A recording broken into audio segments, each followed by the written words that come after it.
এটা হলো বিদ্রুপাত্মক জিজ্ঞাসা, এটা স্বাভাবিক জিজ্ঞাসা না। মানে একটা জিনিস অবিশ্বাস করে, তামাশা করে, কৌতুক মনে করে এরকম এরকম তিরস্কার করা। মানে কোরাইশরা যখন কোরআন নাজিল হলো, বাকিয়াতের বিষয়গুলো এলো, তখন অনেকটা কৌতুক করে জিজ্ঞাসা করা একজন আরেকজনকে, কৌতুক করে জিজ্ঞাসা করা। তো তারা যখন পরস্পরকে বা বিদ্রুপের সাথে এই বিভিন্ন বিষয় নিয়ে আলোচনা করছিল, রসুলের নবুয়ত নিয়ে কথা বলছিল, কোরআনের ব্যাপারে কথা বলছিল, অথবা কিয়ামতের ময়দান যে আবার জীবিত করা হবে, কেমন সংগঠিত হবে, এই বিষয়টা নিয়ে আবার পুনরুত্থান হবে, হিসাব কিতাব হবে। তো এই বিষয়গুলো নিয়ে যে আল্লাহ রসুল যে তাদেরকে দাওয়াত দিচ্ছেন, সংবাদ দিচ্ছেন, সেটার ব্যাপারে সন্দেহ পোষণ করে বিভিন্ন কৌতুক করছিল তারা একজন আরেকজনকে। কুরাইশের লোকজন এর মধ্যে কেউ এটাকে বিশ্বাস করছিল, কেউ এটাকে অবিশ্বাস করছিল। তো এই ঘটনার প্রসঙ্গে, এই পরিস্থিতি প্রসঙ্গেই এই সূরাটা নাজিল হয়। এই সূরা শুরুই হচ্ছে আয়াত দিয়ে, আম্মা ইয়াতাসাআলুন, ইয়া এরপরে হলো তা, এরপরে হলো সিন, তারপর হামজা, ইয়াতাসাআলুন, ইয়াতাসাআলুন মানে একজন আরেকজনকে জিজ্ঞাসা করা। দুইটা শব্দ, একটা হলো সাআলা, সিন হামজা লাম, সাআলা মানে একজন আরেকজনকে জিজ্ঞাসা করা। সোয়াল যে একটা শব্দ আমরা বলি, সোয়াল করা, জিজ্ঞাসা করা। সাআলা মানে আমি যদি একজনকে জিজ্ঞাসা করি, তাহলে সাআলতু, সে জিজ্ঞেস করলো, সাআলা। কিন্তু যখন উভয়কে জিজ্ঞাসা করে, দুই পক্ষকে জিজ্ঞাসা করে, পরস্পর কথোপকথন যেখানে হয়, তখন সেটাকে বলা হয় ইয়াতাসাআলু, একজন আরেকজনকে জিজ্ঞাসা করা। তার মানে এই আলাপের মধ্যে সবাই শরীক আছে, যারা আলাপ করছে, যারা কথা বলছে, সবাই শরীক আছে। তো এখানে যে আলাপ, এটা হচ্ছে বিদ্রুপাত্মক আলাপ, যে বিদ্রুপ করে আলাপ করা, একটু তামাশা করে আলাপ করা, কৌতুক করে আলাপ করা, সেটা মানে একটু বিশেষ হচ্ছে না, নতুন জিনিস কি বলে, কী সব আজগুবি কথা বলে। তো এটা নিয়ে একজন একজনকে তারা কথা বলছে, সেটা থেকেই। তো এখানে প্রথম শব্দটা হলো আম্মা। আসলে আম্মা শব্দটা ছিল, এটা ছিল আন, এরপর হচ্ছে মা, মা, এ আনমা একসাথে মিলে আম্মা হয়ে গেছে। এ নুনকে মিমের দ্বারা পরিবর্তন করা হয়েছে, এরপরে মিমের উপর তাসদিদ হয়ে প্রথমে নুনটা মিম হয়ে গেছে, মিম হয়ে মিমের সাথে তাসদিদ হয়ে এরকম হয়েছে, আম্মা এরকম হয়েছে। পরে এ আলিফটা পড়ে গেছে, তাহলে আম্মা হয়ে গেছে।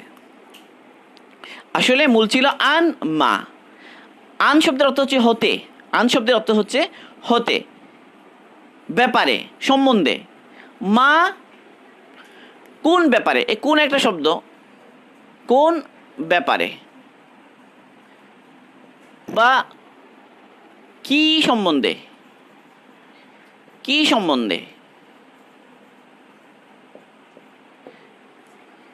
এ মা মানে আইয়ুশাই, কোন ব্যাপার, কোন বিষয়টি নিয়ে তারা একজন আরেকজনকে জিজ্ঞাসা করছে। তার মানে এটা একটা প্রশ্নবোধক বাক্য। আম্মা ইয়াতাসাআলুন, কোন বিষয়ে তারা একে অপরের সাথে আলাপ করছে, একে অপরকে জিজ্ঞাসা করছে, কোন ব্যাপারে। এখানে একটা জিনিস বোঝার, যে আসলে তো এটা তো আল্লাহ পাকেরই কথা, আল্লাহ পাকেরই কালাম, আল্লাহ পাকই নাজিল করছেন। আম্মা ইয়াতাসাআলুন, এখন তারা যে বিষয়ে আলাপ করছে সেটা তো আল্লাহ পাক জানেন, কোনো সন্দেহ নাই। আল্লাহ পাক পরিপূর্ণভাবেই জানেন যে তারা কোন ব্যাপারে আলাপ করছে। তাহলে যদি ব্যাপারটা এমন হয় যে আল্লাহ পাক এটা কেবল মানে জানার উদ্দেশ্যে জিজ্ঞাসা, মানে ইস্তিফহাম মানে প্রশ্ন তো করা হয় জানার উদ্দেশ্যে, তো এখানে যদিও বা এখানে বাক্যটা প্রশ্নের শুরুতে, তো উদ্দেশ্য প্রশ্ন করা নয়।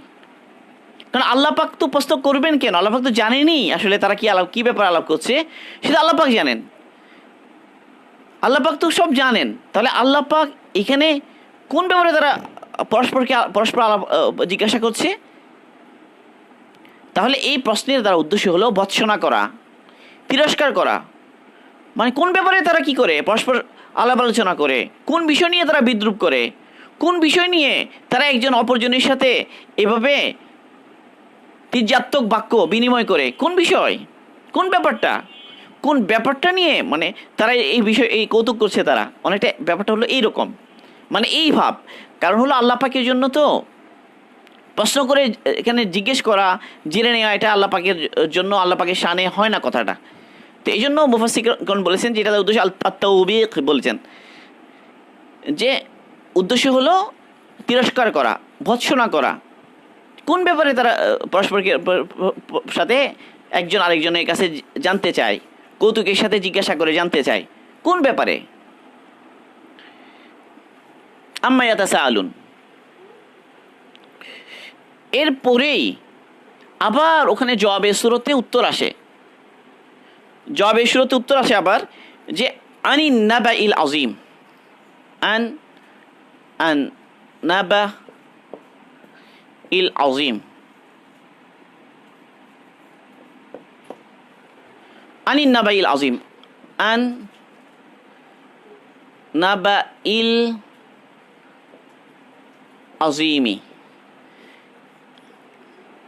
আন মানে সম্বন্ধে, নাবাইল আযীম। তো কেউ কেউ বলেন এখানে শুরুতে একটা আলিফ আছে উজ্জ, মানে আন নাবাইল আযীম,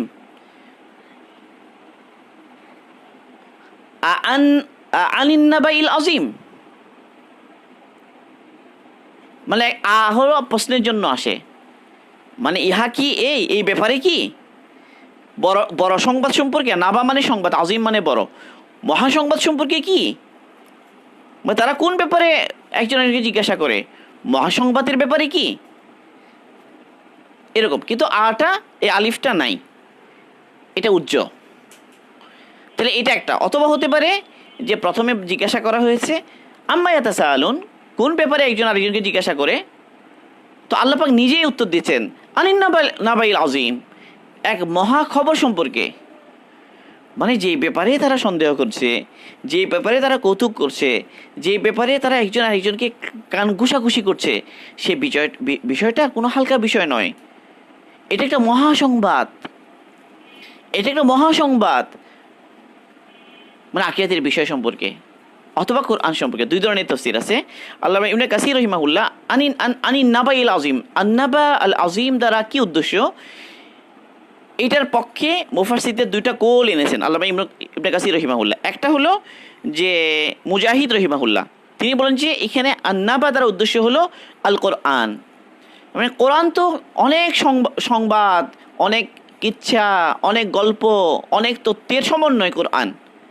এই জন্য কোরআনকেই নাবাউল আযীম বলা হচ্ছে,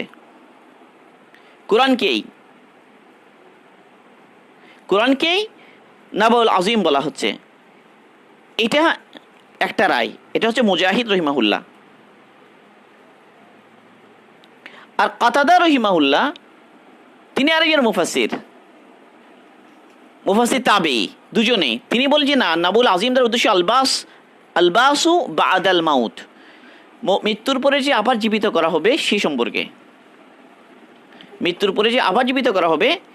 সেই সম্পর্কে, আল্লামা ইবনে কাসীর রাহিমাহুল্লাহ এই দুইটা রায়ের মধ্যে তারজিহ দিচ্ছেন। তারজিহ মানে প্রাধান্য দেয়া। কোনো একটা বিষয়ে, কোনো একটা ব্যাপারে, কোরআনে পাকের কোনো একটা আয়াতের ব্যাপারে যখন একাধিক তাফসীর আসে, যারা মুফাসসির সাহাবা বা তাবেঈন তাদের পক্ষ থেকে যখন একাধিক কৌল আসে, একাধিক অর্থ আসে, তাহলে এখানে আসলে একটা হলো কোরআন, যেটা মুজাহিদ রহিমাহুল্লাহ বললেন। মুজাহিদ রহিমাহুল্লাহ তিনি বলছেন এটা তার উদ্দেশ্য হল আল কোরআন। আর কাতাদা রহিমাহুল্লাহ তিনি বলছেন এটা তার উদ্দেশ্য হচ্ছে আল বাসু বাদাল মাউত, আল বাস বাদাল মাউত, আল বাসু বাদাল মাউতি, মৃত্যুর পরে জীবিত করা হবে সেটা। এই উভয় রায়ের মধ্যে আল্লামা ইবনে কাসীর রাহিমাহুল্লাহ প্রাধান্য দিচ্ছেন, তারজিহ দিচ্ছেন। তাহলে রাজে এবং মারজু, যে রায়টাকে প্রাধান্য দেওয়া হয় সেই রায়টাকে বলা হয় রাজে, আর যে রায়টাকে প্রাধান্য দেওয়া হয় না সেটাকে বলা হয় মারজু। কোরআন পাকের তাফসীরের মধ্যে এরকম বিভিন্ন জায়গায় দেখা যাবে যে কোনো একটা আয়াতের ব্যাপারে একাধিক রায় এসে গেছে সালফে সালেহিন যারা মুফাসসির তাদের পক্ষ থেকে, সাহাবাদের কৌল হতে পারে বা কোনো তাবেঈর কৌল হতে পারে। তো সেই ক্ষেত্রে যারা তাফসীর পরবর্তী যারা মুফাসসিরগণ তারা তারজিহ দেন, তারা প্রাধান্য দেন যে কোনটা। তো ইবনে কাসির রহিমাহুল্লাহ এখানে প্রাধান্য দিচ্ছেন আলবাস বা আদাল মাউত, মানে কাতাদা রহিমাহুল্লাহ রায়। কেন? তিনি বলেন এটার পক্ষে দলিল হলো এরপরে এই কথা আছে, কি আছে, আল্লাযী হুম ফীহি মুখতালিফুন, যে ব্যাপারে তারা কি করছে, ইখতিলাফ করছে, যে ব্যাপারে তারা ইখতিলাফ করছে। ইখতিলাফটা কি? মৃত্যুর পরে যে আবার জীবিত করা হবে, একদল সেটাকেও বিশ্বাস করে আরেক দল বিশ্বাস করে, এটা হলো ইখতিলাফ। মানে রায়ের মধ্যে দুইটা রায় হয়ে যাওয়া, পরস্পর বিপরীত রায় হয়ে যাওয়া। একদল বলে মৃত্যুর পরে পুনরুত্থান এটা সম্ভব, আরেক দল বলে মৃত্যুর পরে পুনরুত্থান এটা সম্ভব নয়। তাহলে এই যে ইখতিলাফ হলো, এই যে দ্বন্দ্ব হলো, এই দ্বন্দ্বর ব্যাপারেই মূল আলোচনা আনিন্নাবাইল আজিম। তাহলে আন্নাবা আল আজিম তার উদ্দেশ্য হলো আলবাস বাদাল মত, কাতাদা রহিমাহুল্লাহর যে উক্তি সেটাকে প্রাধান্য দিলেন ইবনে কাসির রহিমাহুল্লাহ। তাহলে এখানে মূল বিষয়টা হলো মৃত্যুর পরে যে পুনরুত্থান হবে সেটাকে অবিশ্বাস করছে কিছু মানুষ। অবিশ্বাস করে তারা অনেকটা তুচ্ছাত্তে বা কৌতুকার্থে একটু হাসি মজা করার চলে, তামাশা করার চলে তারা অবিশ্বাসের সুরে জিজ্ঞেস করছে, একজন একজনকে জিজ্ঞেস করছে এই বিষয়টা সম্পর্কে, মৃত্যু পরে আবার জীবিত করা হবে। কেউ বলতে চায় যে কেমনে সম্ভব, কেউ বলে যে হতেও পারে, এরকম বিষয়টা। তো আল্লাহ পাক বলছেন তিব্বত সমাজ চলে, তারা কি একজন একজনকে জিজ্ঞাসা করছে, তারা কি ব্যাপারে জিজ্ঞাসা করছে, মানে কোন বিষয়টা নিয়ে তারা জিজ্ঞাসা করে, কোন বিষয়টা নিয়ে তারা কৌতুক করে, মানে বলার ধরনটা এরকম। আনিন্নাবাইল আজিম, মহাসংবাদ সম্পর্কে, মানে এটা কি এমন জিনিস যেটা ব্যাপারে ইখতিলাফ করা যায়, যেটা ব্যাপারে আবার সন্দেহ করা যায়, যেটার ব্যাপারে আবার ঠাট্টা করা যায়, এটা কি এরকম একটা জিনিস? মানে এই মানে কথার ভঙ্গি যেটা, এটা এরকম। এটা নিয়ে কি ঠাট্টা করা যায়, এটা নিয়ে কৌতুক করা যায়, এটা নিয়ে কি আবার একজন আরেকজনের সাথে এবার জিজ্ঞাসা করতে হয়, এখানে কি আবার সন্দেহ করার আছে?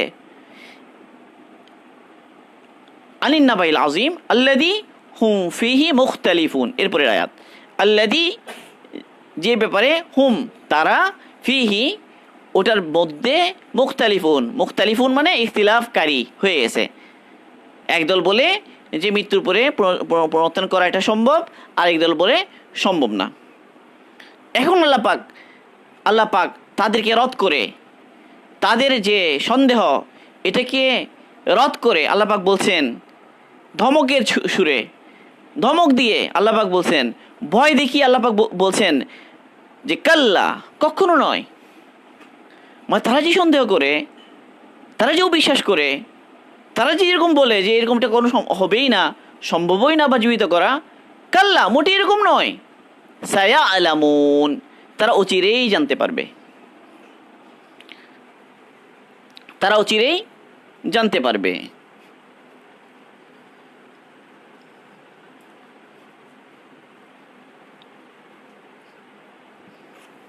তারা অচিরেই জানতে পারবে, এই কথা আল্লাহ পাক বলছেন। তাহলে একটা শব্দ হইল কাল্লা, কোরআনে পাকে অনেক জায়গা সেটা কাল্লা। কাল্লা মানে কখনো নয়, তারা যেরকম মনে করছে এরকম নয়। এরপরে বলা হচ্ছে সিন সায়া লামুন, সিন ইয়া সায়া লামুন, আসলে শব্দটা ছিল ইয়া লামুন, শব্দটা ছিল ইয়া লামুন, তারা জানে বা জানবে। ইয়া আলামুন এটা প্রেজেন্টের জন্য আসে, ফিউচারের জন্য আসে। মানে ইয়া আলামুন এটা প্রেজেন্টও বোঝায়, ফিউচারও বোঝায়। তারা জানে বা তারা জানবে, এই দুইটার অর্থ হলো ইয়া আলামুন। সে অতীত ছিল আলিমু, আইন লাম মিম ওয়াও, আলিমু তারা জানতো, আলিমু তারা জানতো, ইয়া আলামুন তারা জানে বা তারা জানবে। কিন্তু যদি শুরুতে একটা সিন আসে, সিন একটা সিন এলো, তাহলে এই অর্থটা ভবিষ্যতের জন্য নির্দিষ্ট হয়ে যায়, বর্তমানের জন্য আর থাকে না। যখন সিন এলো শুরুতে, তাহলে এখন অর্থ হয়ে গেল তারা জানবে, কিন্তু সিন আসে নিকটতম ভবিষ্যতের জন্য, ও চিরেই জানবে, এই ধরনের একটা অর্থ বোঝানোর জন্য। তাহলে কাল্লা সায়া আলামুন, তারা অচিরেই জানবে, অচিরেই জানবে।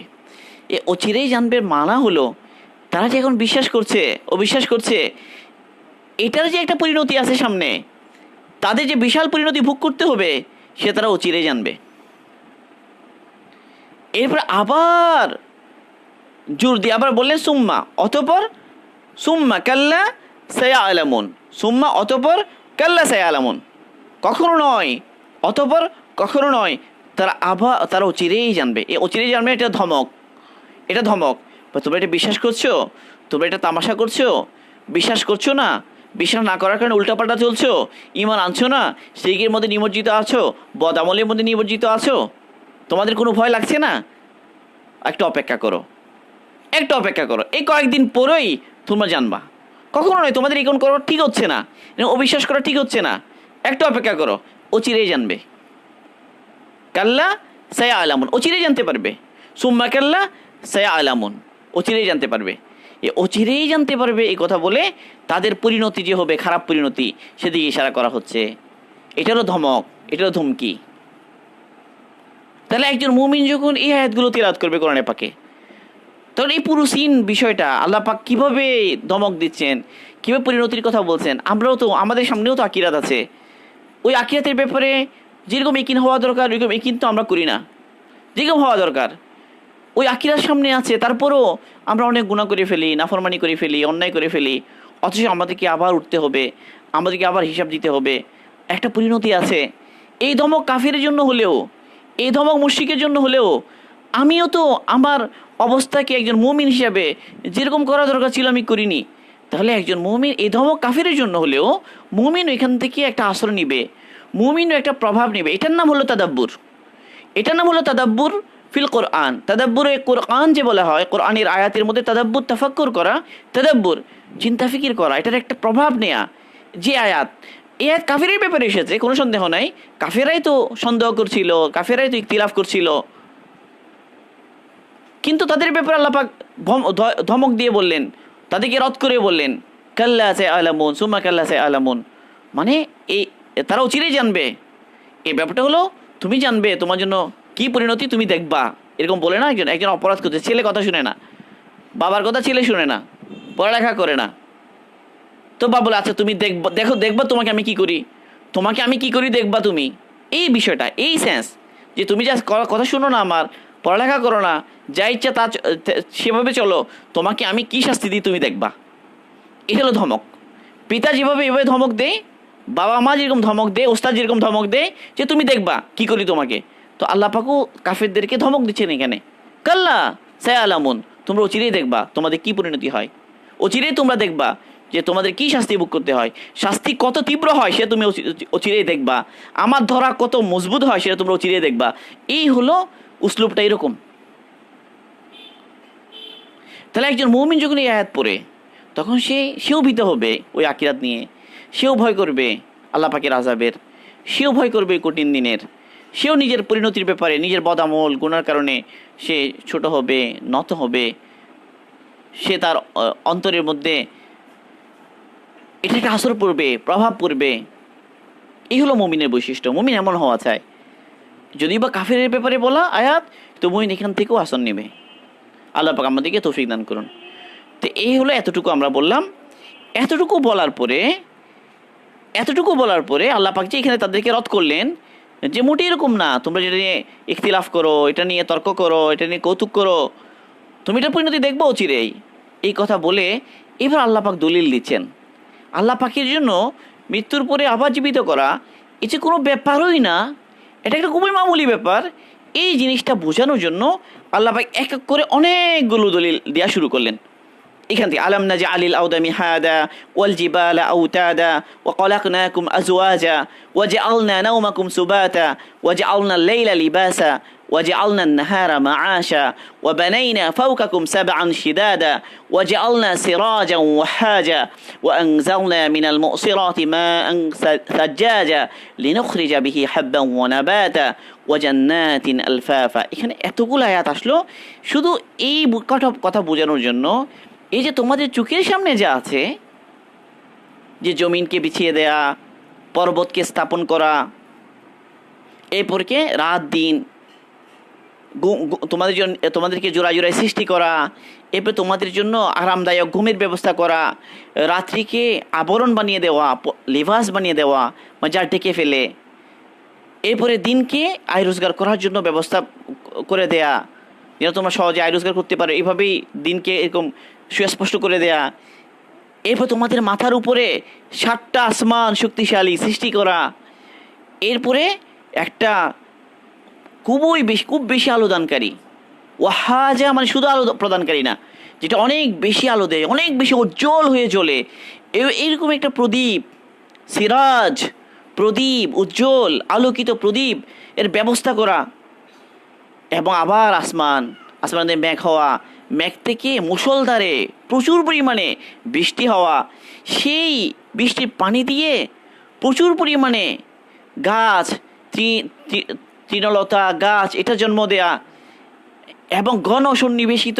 বাগান সৃষ্টি করা এসব বিষয় আল্লাহ পাক নিজের কুদরতকে বোঝাচ্ছেন মানে এসব বিষয় তো আরও কঠিন এগুলোকে অস্তিত্বে আনা পৃথিবীকে অস্তিত্বে আনা আসমানকে অস্তিত্বে আনা বৃষ্টিপাতের নিজাম চালানো সূর্য স্থাপন করা রাত দিনের মধ্যে পরিবর্তন ঘটানো এইভাবে তোমরা আরও যা দেখো এগুলো তো আরও বেশি কঠিন এগুলো যখন আমি পারলাম এগুলো করতে যখন আমার কোনো বেগ পেতে হলো না তখন এটা কি কোনো ব্যাপার যে আবার মৃত্যুর পরে আবার জীবিত করা এসব কথা বলে এখানে ইন্না ইয়াউমাল ফাসলি কানা মিকাতা নিশ্চয় বিচারের দিনের জন্য রয়েছে নির্দিষ্ট ক্ষণ এই কথা বলে মানে আল্লাহ পাক তার দাবিকে প্রতিষ্ঠিত করলেন তাহলে এই আয়াতে অনেকগুলো বিষয় মৃত্যুর পরে পুনরুত্থানকে আল্লাহ পাক সাবিত করছেন দলিল পেশ করছেন দলিল কি দিচ্ছেন আমাদের চোখের সামনে যে আছে তা তাহলে এখন প্রতিটা আয়াত নিয়ে যদি আমরা এখন একটু ফিকির করি প্রথম আয়াত আলাম নাজআলিল আরদা মিহাদা প্রথম আয়াত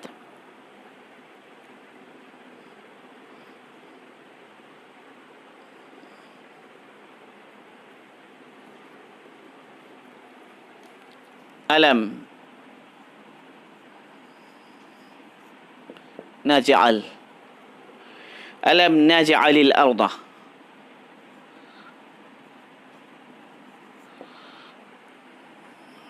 مهادا ألم نجعل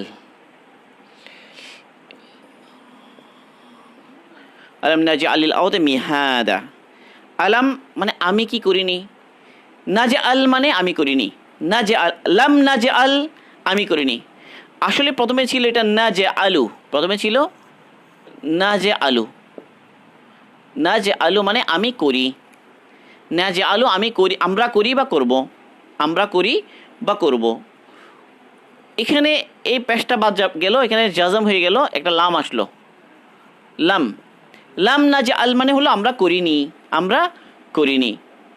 এরপর একটা আলিফ আসলো আমরা কি করিনি আমরা আল আর্থ জমিনকে করিনি মিহাদা বিছানা মিহাদা মানে হচ্ছে বিছানা ফ্লোর জমিনকে আমরা ফ্লোর বানিয়ে দিইনি ফ্লোর বানিয়ে দিইনি আমরা জমিনকে তো আলাম নাজআলিল আরদা মিহাদা এখন আমরা চিন্তা করি যে এই পৃথিবী এটা যদি এবড়ো থেবড়ো হতো সমতল না হতো তাহলে এই যে রাস্তাগুলো চলে জমিন বিছানো ফসল হয় আমাদের ঘরবাড়ির ব্যবস্থা কোনো একটা জঙ্গল পূর্ণ একটা এলাকা, এবড়ো তেবড়ো এলাকা যদি আবাদ করতে হয় কি পরিমাণ কষ্ট হয়। তাই সারা পৃথিবী এটাকে বসবাসের উপযোগী, চাষাবাদের উপযোগী, বাস করার উপযোগী, আমাদের সমস্ত কাজকর্ম করার উপযোগী, এই প্রত্যেকটা বিষয় যে আমরা ভাবি, তাহলে প্রত্যেকটার মধ্যেই আল্লাহ পাকের ইহসান আর দয়া। মানে এটা তো তোমরা এমনি পারতে না, আমি করে দিলাম। এরপরে ওয়াল জিবাল আউতাদা, ওয়াল জিবাল, জিবাল শব্দের অর্থ হচ্ছে পাহাড়, আউতাদ আসছে ওয়াতাদুন থেকে, ওয়াতাদুন শব্দের অর্থ হচ্ছে পেরেক।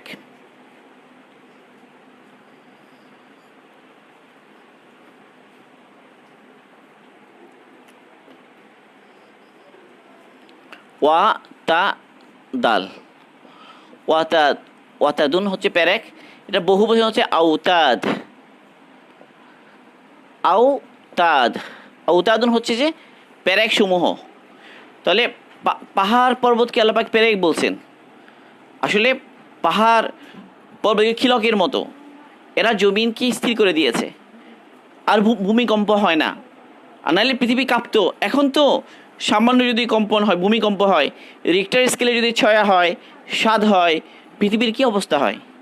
তাহলে যদি এত বড় বড় পর্বতমালা এগুলো যদি না থাকতো, যদি আল্পস না থাকতো, যদি হিমালয় না থাকতো, যদি আন্দিজ না থাকতো, সারা পৃথিবীর বিভিন্ন জায়গার পর্বতমালা এগুলো যদি না থাকতো, তাহলে পৃথিবীর অবস্থা কি হতো? ভূমি রিক্টার স্কেলে কত আসতো? 20, 30, 40, 50, একটু বাড়লে কি অবস্থা হয়? সারা পৃথিবী শেষ হয়ে যেত, ধ্বংস হয়ে যেত। তো আল্লাহ পাক কি সুন্দর ব্যালেন্স করে রাখলেন। এবং সারা পৃথিবীতে যে পর্বতমালাগুলো অবস্থান যদি আমরা চিন্তা করি, তাহলে এই যে বিভিন্ন জায়গায় পৃথিবীর বিভিন্ন এরিয়াতে, যারা ভূগোল সম্পর্কে জানেন তারা বেশি বুঝবেন এগুলো, যে কীভাবে স্থাপন করা হয়েছে পর্বতগুলোকে, এবং এভাবে স্থাপন করার কারণে কী পরিমাণ ভারসাম্য পৃথিবীতে আছে। সহজে ভূমিকম্প হয় না, কিছু এরিয়াতে বেশি হয়, কিছু এরিয়াতে কম হয়। যেখানে বেশি হয় তাদের অবস্থা খুবই খারাপ, আর অন্য জায়গায় যে একটা ভারসাম্যপূর্ণ অবস্থা রয়ে গেছে, নিরাপদ রয়ে গেছে, এটা স্রেফ আল্লাহ পাকের ইহসান। তো এইভাবে পরে আয়াতগুলো আসবে। আমরা এতটুকু শেষ করি আজকে ইনশাআল্লাহ। তাহলে এইভাবে আমরা যদি প্রতিটা আয়াত নিয়ে চিন্তা ফিকির করি, তো আল্লাহ পাকের কুদরত সম্পর্কে আমাদের সামনে ক্লিয়ার হয়ে যাবে, আল্লাহ কত বেশি পারেন। তখন এই কথা একদম ইজি বিষয় মেনে নেওয়া, যে আল্লাহর জন্য কোনো ব্যাপারই না আবার জীবিত করা। তাহলে এই আবার জীবিত হতে হবে, এটা বাস্তব। এর জন্য এখন আমার তৈরি করা দরকার, তৈরি হওয়া দরকার। এইভাবে বান্দা আখিরাতের বিষয়গুলো তার সামনে নিয়ে আসবে। আল্লাহ পাক আমাদের সবাইকে তৌফিক দান করুন। সুবহানাল্লাহি বিহামদিহি, সুবহানাকাল্লাহুম্মা বিহামদিকা, আশহাদু আল্লা ইলাহা ইল্লা আনতা, আস্তাগফিরুকা ওয়া আতুবু ইলাইক।